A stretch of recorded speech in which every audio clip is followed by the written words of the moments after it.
I suck at cooking. Don't get me wrong, I can usually follow a recipe and make a good meal.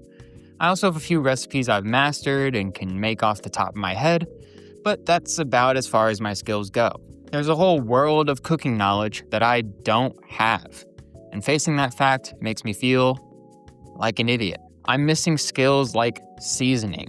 Like, I don't know what flavor profiles go together, so if I'm cooking a chicken breast, if I want to make it savory versus making it spicy, I don't quite know which seasonings I should use for which. And that also leads into recipe substitution. If I'm reading a recipe, I don't know how to determine what role each ingredient plays so that I can substitute it out. Say I'm cooking a recipe and it calls for cream cheese. I don't know how to determine what role cream cheese plays so I can sub it out for something else. Like, I don't know if I can replace cream cheese with just milk or with butter. I don't know how to really look at a recipe and determine that kind of thing. I'm also missing knife technique, both holding the knife and cutting something the right way. I can get through dicing up a jalapeno or a bell pepper, but every time I do it, I feel like I'm doing it wrong. And then there's also heat management and timing. And this part is the biggest stressor for me and the biggest deterrent for cooking. I get in my head about trying to make everything line up and finish cooking all at the same time so that I can eat a nice hot meal all at once, but that just leads to me getting really stressed out and some things burning because I'm juggling something else, and it's just a big mess. And then of course there's different cooking methods, like sautéing, roasting, baking, broiling, grilling, smoking, searing, frying, boiling, things like that. I have an idea in my head of what each of these looks like, but I don't know exactly why each of them is used. And then last but not least, the most basic one, just tasting things along the way.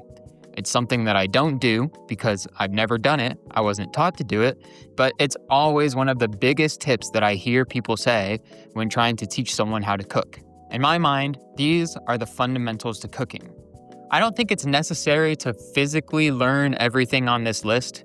Like, I don't have a grill or a smoker, so I can't physically learn how to grill or smoke meats. Smoking these meats. But I like to understand the why behind as much as I can so I can apply that knowledge without having to refer to a recipe. So, what am I going to do about it? Well, that's why I'm sitting here right now recording this video. I want to learn how to cook, and I want to document my progress along the way. You may be wondering, why make videos too? Why don't I just watch YouTube videos and learn how to cook on my own? I think documenting my progress will be an important part of this journey. Not because I'll go back and rewatch my videos to see how far I've come, but because it'll keep me accountable, and it'll be helpful for other people that want to learn how to cook. There's already a vast wealth of knowledge on YouTube about how to cook. Dozens and dozens of creators with hundreds of videos teaching you everything you need to know about cooking. But I constantly run into the same barrier with these videos. They feel out of reach and unattainable. I know that's probably just my brain playing tricks on me and taking the easy way out of learning something new, but it's hard for me to apply the information from these videos when everyone that I'm watching has really nice, professional-looking kitchens and cooking utensils, or even appliances that I've never heard of and will never own unless I, too, was really into cooking. This lack of relatability is exactly what inspired me to document my progress. I want to make videos for people like me that only have a couple pots and pans and basic cooking utensils. That being said, I also have the goal of upgrading my kitchen. I'm tired of having mismatched pots and pans with lids that don't fit well, if they even have lids at all, and not having utensils that I should have gotten a long time ago.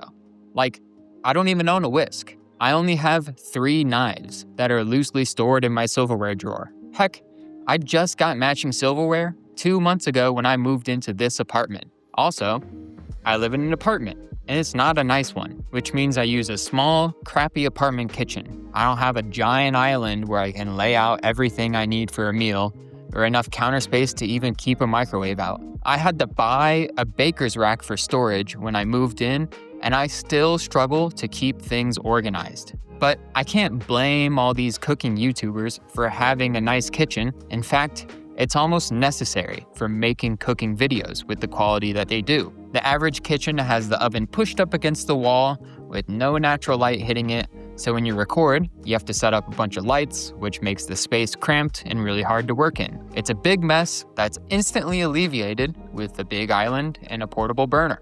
I think my kitchen situation is a lot more relatable, so I'm hoping that you feel more confident in applying what you learn from my videos into your own kitchen. And when I do upgrade parts of my kitchen, my plan is to explain why I made the upgrade, how much it costs, what alternatives I may have considered, and any other general information I would have found helpful during the buying process so that you can also decide if a similar upgrade is worth it for you. And that's exactly where I'm going to start with my next video. Recently, I've been doing a lot of thrifting and trying to fill up my kitchen with cookware that I plan to use for the rest of my life.